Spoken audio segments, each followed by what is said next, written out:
Spoiler warning for Charlie Chaplin's 1936 film Modern Times, because I can't talk about why it's my favorite movie without discussing the ending. Even if Modern Times didn't mean a lot to me on a personal level, I would still consider it a perfect movie. It has comedy and romance, but if you ask me to make a list of my favorite comedies or favorite romance films, it probably won't come up, because I don't think of it as just a comedy or just a romance film. I don't even think of it as one of the funniest movies of all time, but it is one of the best movies of all time. But I will say some of the jokes were pretty daring for 1936. For example, there's this scene where a flag falls off a truck and he picks it up and waves it around to try and get the truck driver's attention and is inadvertently accused of being a communist leader. And there's a scene with a salt shaker full of nose powder, which is something I did not expect to see in a film from the 1930s, especially because at this point the Hays Code was in full swing. So for those who don't know, Modern Times is Chaplin's final performance as his iconic Little Tramp character, and the Tramp was the character he played for over 2 decades. It also serves as Chaplin's transition to sound.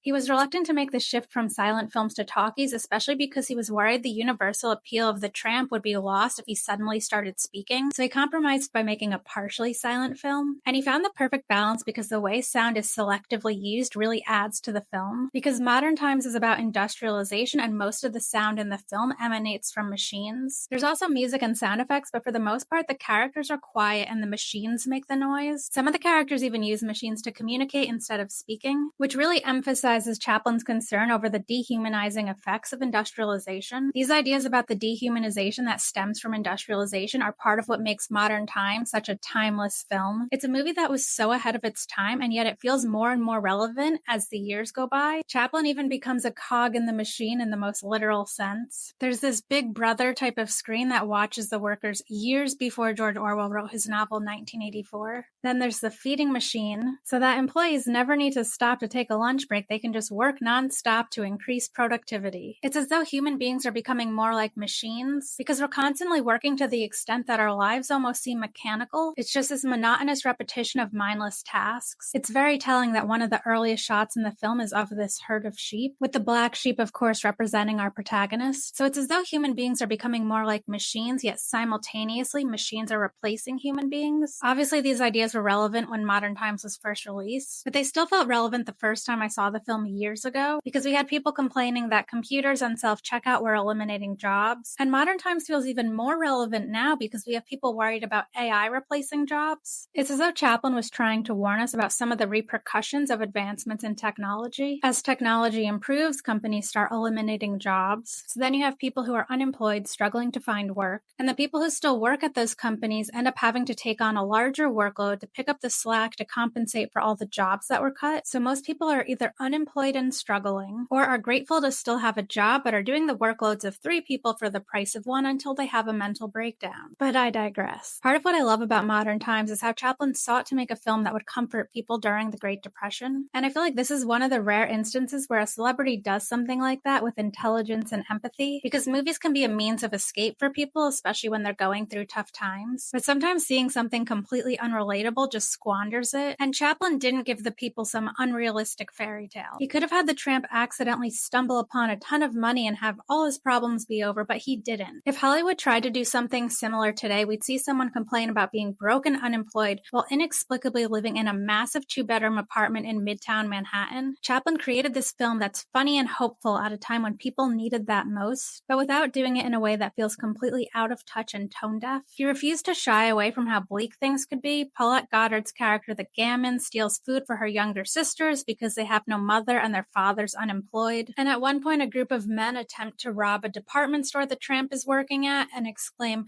"We're not burglars, we're hungry." But this movie resonated with me in a weirdly specific way. I remember one of my best friends in high school used to say I was the happiest person he ever met, but with no reason to be, meaning I was always smiling and laughing even though life had not always been so kind to me. But for a while there, I wondered if that was still an accurate description of me. But I'm going to go on a tangent really quickly and then circle back to that. So for those who don't know, I lost my job about 8 months ago. And if you've been fortunate enough to not be laid off within the past year, you might not be aware aware of how bad the job market is right now, but I've never seen anything quite like it. I've applied to over 4,000 jobs and I'm still in the same boat, except now the boat has holes in it and is sinking rapidly. And there are multiple scenes in modern times where Chaplin perfectly captures thoughts and feelings I've had while struggling financially. There's fantasizing about having a nice home, which I'm sure a lot of people can relate to. And I don't know if this is true for anyone else, but I've wondered whether or not I could get away with sleeping in a department store or a mall if I ever went homeless. I mean, they have beds there and food. It makes perfect sense. And this is a thought I've had in the past and in my current situation that I always thought was maybe a little messed up, but then I saw it in modern times and I felt kind of validated. But it's this idea that being in prison might actually be better than being out there struggling to make ends meet. I mean, especially right now, if I went to prison, I'd have a roof over my head, food, and I know you have to work in prison, but at least they'd give me a job and it wouldn't take 4,000 applications or getting ghosted by recruiters to get it. A lot of the things that have happened in my life, both the good and the bad, have been such bizarre coincidences or seem too ridiculous to be true. For instance, imagine a cartoon character getting struck by lightning and saying, well, I guess things couldn't possibly get any worse, and then an anvil falls on their head or something. And no, that exact scenario has not happened to me, but I wouldn't be surprised if it did. But my point is, even when bad things happen to me, it's the most absurd stuff, so I can't help but laugh at my own misfortunes. So naturally, I saw a lot of myself in modern times. It kind of feels like my life has always been a sitcom, except this season the writers are on strike.